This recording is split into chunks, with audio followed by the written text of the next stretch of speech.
नमस्कार दोस्तों, आज मैं आपको कहानी सुनाने जा रही हूँ टूटी घड़ी का राज। उम्मीद है आप लोगों को पसंद आएगी। अंजलि अकेली रहती थी। पुराने शहर के एक सुनसान कोने में उसका छोटा सा अपार्टमेंट था। बारिश का मौसम था और बिजली कटी हुई थी। अंधेरे में कमरा छा गया, सिवाय दीवार पर टंगी पुरानी घड़ी के फास्फोरस के सुइयों के जो गहरे रंग में चमक रही थी। अचानक घड़ी की टिक टिक तेज हो गई। अंजलि का दिल धक धक करने लगा। घड़ी की आवाज़ कमरे में गूंजने लगी, जैसे कोई तेज गाना गा रहा हो। कुछ ही सेकंड में घड़ी की धीमी गहरी आवाज़ गूंजी, 1:33। अंजलि सन्न रह गई। घड़ी में तो सिर्फ घंटे बजते थे, मिनट नहीं। घबराहट के मारे वह भी हिल नहीं सकती थी। आवाज़ फिर आई, 1:36। मिनट दर मिनट घड़ी का गिनना बढ़ता गया। अंजलि को ऐसा लग रहा था जैसे कोई अदृश्य शक्ति उसे डरा रही हो। अचानक बिजली चमकी, कमरे में रोशनी आई और घड़ी की आवाज़ बंद हो गई। अंजलि घड़ी की तरफ दौड़ी। सुइयां 1:32 पर रुकी हुई थी। घड़ी टूटी हुई थी, उसका कांच टूटा हुआ था और पेंडुलम बेकार लटक रहा था। अंजलि के रोंगटे खड़े हो गए। वह समझ नहीं पा रही थी कि क्या हुआ है। थोड़ी देर में दरवाजे पर हल्की सी खटखटाहट हुई। अंजलि डर के मारे जमीन पर बैठ गई। आवाज़ फिर आई, अंजलि खोलो। यह उसकी दादी की आवाज़ थी, जो सालों पहले गुजर चुकी थी। अंजलि के होश उड़ गए। वह हकलाते हुए बोली, दादी आप। दरवाज़ा धीरे से खुलने लगा। अंधेरे में एक धुंधली आकृति निकली। अंजलि चिल्लाना चाहती थी, लेकिन उसकी आवाज़ गले में अटक गई। आकृति करीब आई और धीरे से बोली, घड़ी रुक गई है अंजलि, मेरा वक्त पूरा हो गया है। अचानक फिर बिजली चमकी, कमरे में रोशनी आई और आकृति गायब हो गई। दरवाज़ा खुला हुआ था, लेकिन बाहर कुछ नहीं था। अंजलि वहीं ज़मीन पर बैठी रही, घड़ी के टुकड़ों को घूरती हुई। उसे समझ नहीं आ रहा था कि यह सपना था या सच। लेकिन एक बात तो तय थी, टूटी हुई घड़ी ने उसे ऐसी रात दी थी जिसे वह कभी नहीं भूल पाएगी।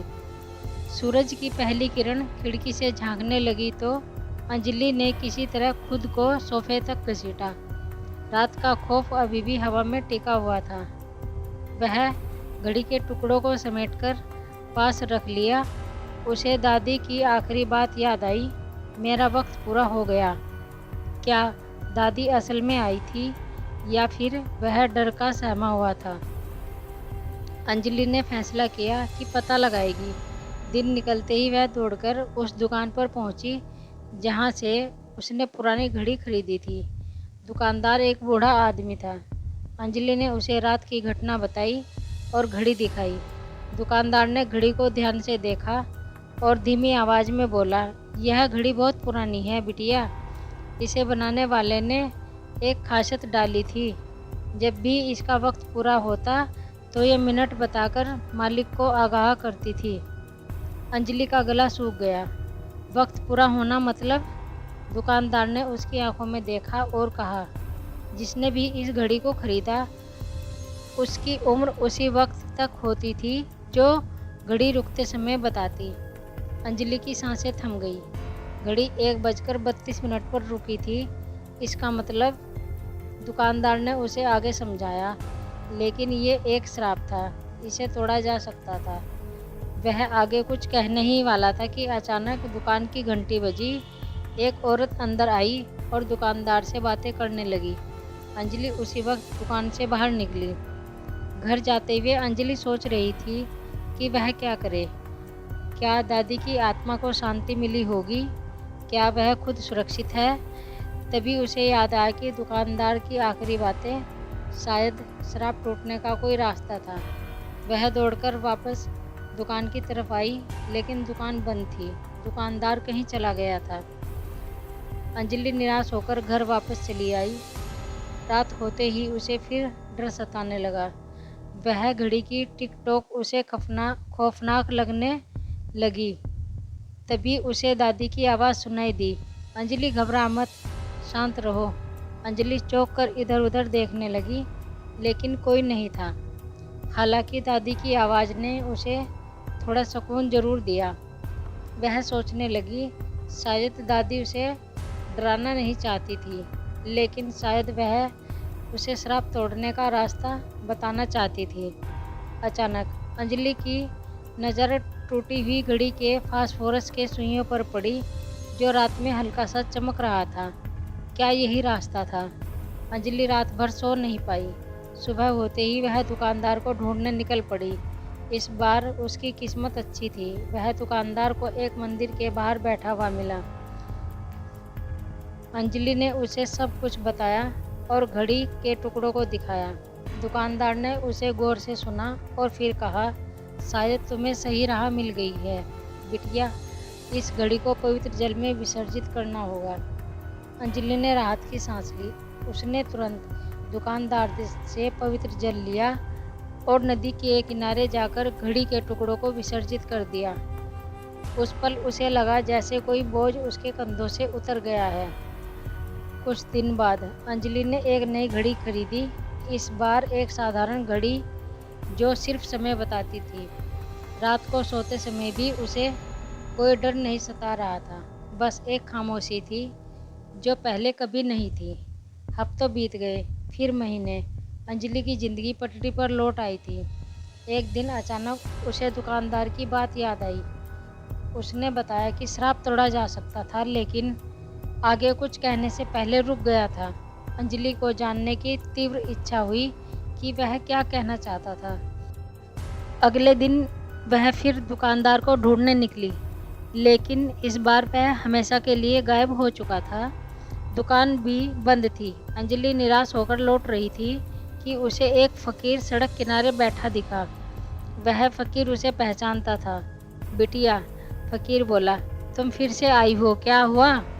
अंजलि ने उसे सब बताया, दुकानदार से मुलाकात से लेकर उसके गायब होने तक। फकीर ने ध्यान से सुना और फिर बोला, दुकानदार, तुम्हें यह बताना चाहता था कि श्राप के टूटने के बाद भी एक खतरा बना रहता है। अंजलि का दिल धक धक करने लगा। क्या खतरा? फकीर ने बताया, श्राप तोड़ने पर जिस आत्मा को मुक्ति मिली है वो नाराज हो सकती है और बदला लेने की कोशिश कर सकती है। अंजलि सन्न रह गई। फकीर ने उसे एक ताबीज दिया और कहा, इसे हमेशा अपने पास रखना, ये तुम्हें बचाएगा। अंजलि ने शुक्रिया अदा किया और ताबीज को संभाल कर रख लिया। उस दिन के बाद अंजलि को कभी कोई डर नहीं सताया। टूटी हुई घड़ी और दुकानदार का रहस्य उसके मन में हमेशा बना रहा, लेकिन एक बात तो तय थी, वो जिंदगी और मौत के बीच के उस खेल को कभी भी नहीं भूल पाएगी जिसने उसे हमेशा के लिए बदल दिया था। फकीर ने उसे एक ताबीज दिया और कहा, इसे हमेशा अपने पास रखना, ये तुम्हें बचाएगा। अंजलि ने शुक्रिया अदा किया और ताबीज को संभाल कर रख लिया। उस दिन के बाद अंजलि को कभी कोई डर नहीं सताया।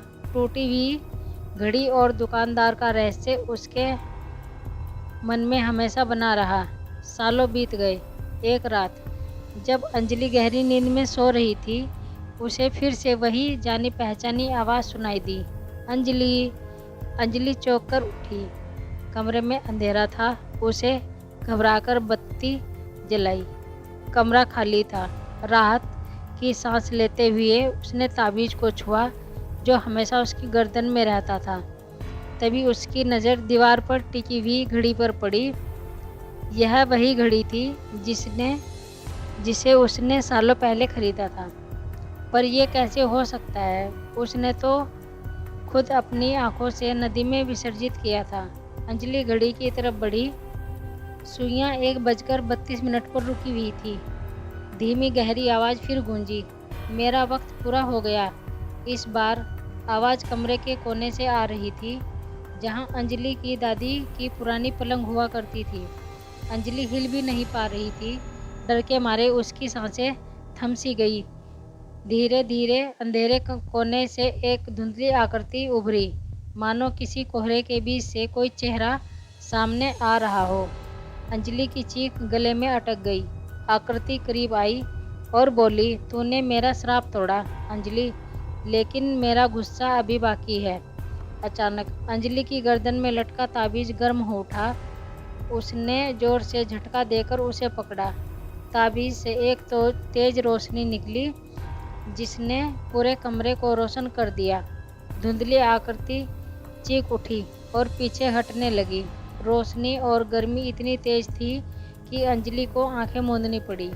जब उसने आंखें खोली तो कमरा फिर से अंधेरा था। दीवार पर टिकी घड़ी गायब थी।